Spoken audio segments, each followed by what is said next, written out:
नमस्कार, आप देख रहे हैं देश प्रदेश और आपके साथ मैं हूं संतोष चौधरी। अगले आधे घंटे में आपको देश और प्रदेश की सारी बड़ी खबरों से रूबरू कराएंगे और साथ ही इस बुलेटिन में आपको वो सारी बड़ी खबरें मिलेंगी जो कल के अखबार की बड़ी सुर्खियां बन सकती है। तो सिलसिले की शुरुआत एक बड़ी खबर के साथ करते हैं और प्रदेश की बड़ी खबर है कि यूपी मदरसा एक्ट पर आज सुप्रीम कोर्ट ने एक बड़ा फैसला देते हुए यूपी मदरसा एक्ट को संवैधानिक बताया। इस फैसले से क्या असर होगा और सुप्रीम कोर्ट ने अपने फैसले में मदरसा बोर्ड की डिग्रियों को लेकर क्या कुछ कहा है, सब कुछ इस रिपोर्ट पर है।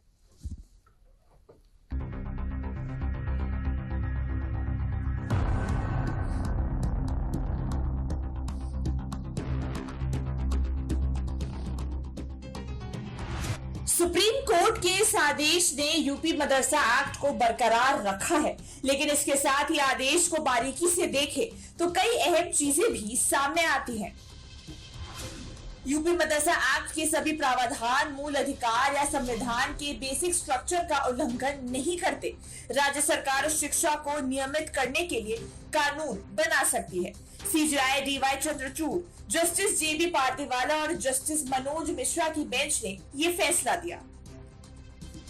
सुप्रीम कोर्ट ने यूपी मदरसा एक्ट को तो संवैधानिक माना है, लेकिन इस एक्ट में एक जरूरी पहलू को असंवैधानिक भी माना है।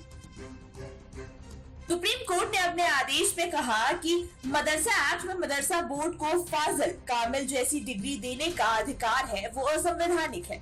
मदरसा बोर्ड की ग्रेजुएशन डिग्री को फाजिल और पोस्ट ग्रेजुएशन डिग्री को कामिल कहा जाता है।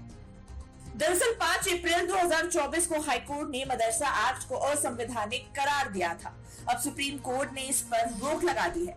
बड़ा सवाल ये भी है कि सुप्रीम कोर्ट के इस फैसले से होगा क्या।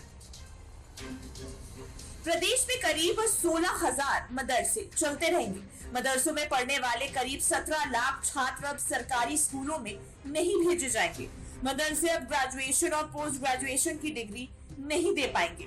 मदरसे अब रिसर्च और पोस्ट ग्रेजुएशन का सिलेबस तय नहीं कर पाएंगे। अब सुप्रीम कोर्ट के इस फैसले पर सियासत भी शुरू हो गई है।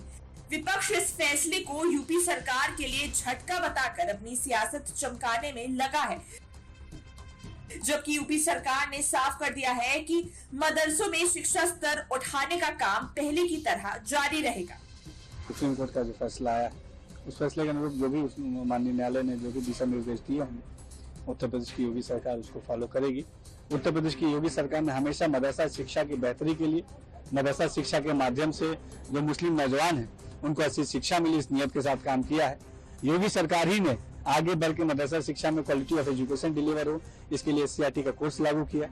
हमने मदरसों में स्पोर्ट्स एक्टिविटी, साइंस एग्जीबिशन, मदरसों में कंप्यूटर लैब्स, इसको इंट्रोड्यूस करने का काम किया। भारतीय जनता पार्टी ने प्राथमिक विद्यालयों को लेके, मदरसों को लेके हमेशा राजनीति की है, शिक्षा से लोगों को वंचित करने का काम किया है। समाजवादी पार्टी देश की सबसे बड़ी अदालत के मदरसा बोर्ड पे आए फैसले का स्वागत करती है। जो मदरसा बोर्ड बना है, सरकार 800 करोड़ रुपया देती है अल्पसंख्यक बच्चों को पढ़ाने के लिए हर साल तनख्वाह 800 करोड़।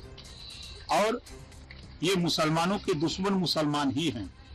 वो प्रबंधक जो हैं आपस में लड़ते हैं, अब पढ़ाते नहीं हैं। आपने देखा होगा प्रयागराज में कि मदरसा में नकली नोट छप रही है, तो ये ऐसे लोगों की जांच हो रही थी। जांच में अगर जो दोषी है तो उसके खिलाफ कार्रवाई होगी, जो निर्दोष है।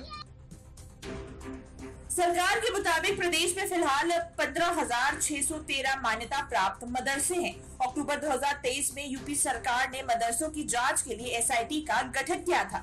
SIT मदरसों को हो रही विदेशी फंडिंग की जांच कर रही है।